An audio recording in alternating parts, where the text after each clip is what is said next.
जय श्री कृष्णा। गीतांक 22। श्रीमद् भागवत गीता, दूसरा अध्याय, श्लोक 2.8 और 2.9। शरणागति भी, असमंजसता भी। प्रस्तुति योगीअंश रमेश चंद्र भार्गव। प्रिय धर्म प्रेमियों, हमने पिछले अंक में जाना कि जो अर्जुन युद्ध न करने के अपने निर्णय को ही धर्मसम्मत मान रहा था, भगवान के विलक्षण वचनों के आरंभ मात्र से अब वह अपने ही निर्णय पर पुनर्विचार करने लगा है। गतांक से आगे। श्लोक 2.8। न हि प्रपश्यामि ममापुनुद्धा दच्छो कमुच्छोषण विनिद्र्याणाम् अवाप्य भूमा बस पत्नमरद्धम राज्यम सुराणामपि चाधिपत्यम। स्वाध्याय मनन 6 बिंदुओं में। Point number 1। अर्जुन सोचते हैं कि भगवान ऐसा समझते होंगे कि अर्जुन युद्ध करेगा तो उसकी विजय होगी। विजय होने पर उसको राज्य मिल जाएगा। राज्य मिलने से उसके चिंता शोक मिट जाएंगे और उसे संतोष हो जाएगा। परंतु शोक के कारण मेरी ऐसी दशा हो गई है कि विजय होने पर भी मेरा शोक दूर हो जाए, ऐसी बात मैं नहीं देखता। Point number 2। अगर मेरे को धन धान्य से संपन्न और निष्कंटक राज्य मिल जाए, अर्थात जिसमें प्रजा खूब सुखी हो, प्रजा के पास खूब धन धान्य हो, किसी चीज की कमी न हो और राज्य में कोई बेरी भी न हो, अर्थात ऐसा राज्य मिल जाए तो भी मेरा शोक दूर नहीं हो सकता। Point number 3। इस पृथ्वी के तुच्छ भोगों वाले राज्य की तो बात ही क्या, इंद्र का दिव्य भोगों वाला राज्य भी अगर मुझे मिल जाए तब भी मेरा शोक, जलन, चिंता दूर नहीं हो सकती। Point number 4।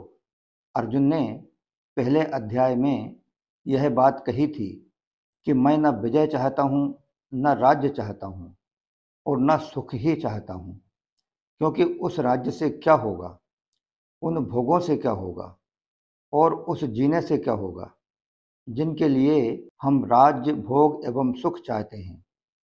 वे ही मरने के लिए सामने खड़े हैं। तो उन बांधवों को मारकर अगर पृथ्वी का धन धान्य संपन्न और निष्कंटक राज्य मिल जाए, अपने ही कुटुंबियों को मारकर अगर देवताओं का आधिपत्य भी मुझे मिल जाए तो भी मेरा शोक दूर नहीं हो सकता, मैं उनसे सुखी नहीं हो सकता। Point number 5।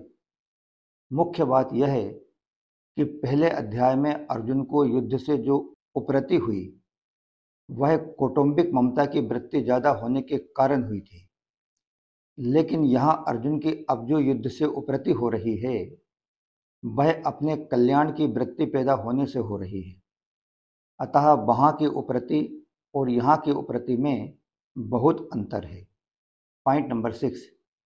जब कुटुंबियों के मरने की आशंका मात्र से ही मेरे को इतना शोक हो रहा है, तब उनके मरने पर भला मेरे को कितना शोक होगा। अगर मेरे को राज्य के लिए ही शोक होता तो वह राज्य के मिलने से मिट जाता, परंतु कुटुंब के नाश की आशंका से होने वाला शोक राज्य के मिलने से कैसे मिटेगा। शोक का मिटना तो दूर रहा, प्रत्युत शोक और बढ़ेगा, क्योंकि युद्ध में सब मारे जाएंगे तो मिले हुए राज्य को कौन भोगेगा, वह किसके काम आएगा। अतः पृथ्वी का राज्य और स्वर्ग का आधिपत्य मिलने पर भी इंद्रियों को सुखाने वाला मेरा वह शोक दूर नहीं हो सकता। श्लोक 2.9। संजय उवाच। एव मुक्त्वा ऋषिकेशं गुडाकेशः परन्तप न योत्स्यति गोविंद मुक्त्वा तूष्णीन बभूवः। स्वाध्याय मनन 3 बिंदुओं में। Point number 1। अर्जुन ने अपना और भगवान का दोनों का पक्ष सामने रखकर उन पर विचार किया तो अंत में वे इसी निर्णय पर पहुंचे कि युद्ध करने से निसंदेह अधिक से अधिक राज्य प्राप्त हो जाएगा, संसार में मान और यश हो जाएगा, परंतु मेरे हृदय में जो शोक है, चिंता है, दुख है, वे दूर नहीं होंगे। अतः अर्जुन को युद्ध न करना ही ठीक मालूम दिया। Point number 2। यद्यपि अर्जुन भगवान की बातों का आदर करते हैं और उन्हें मानना भी चाहते हैं, परंतु उनके भीतर युद्ध करने की बात ठीक ठीक जच नहीं रही है। इसलिए अर्जुन अपने भीतर जची हुई बात को ही यहाँ स्पष्ट रूप से साफ साफ कह देते हैं कि मैं युद्ध नहीं करूँगा। Point number 3।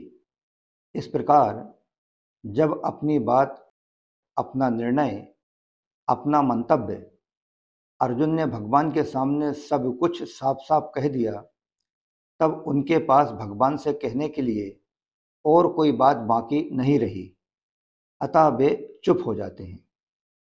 इसके साथ ही गीतांक 22 यहीं समाप्त होता है। अर्जुन द्वारा भगवान के समक्ष सब कुछ कह देने के बाद भगवान की ओर से क्या प्रतिक्रिया हुई, इसे हम अगले अंक यानी गीतांक 23 में जानेंगे। जय श्री कृष्णा। योगी अंश रमेश चंद्र भार्गव।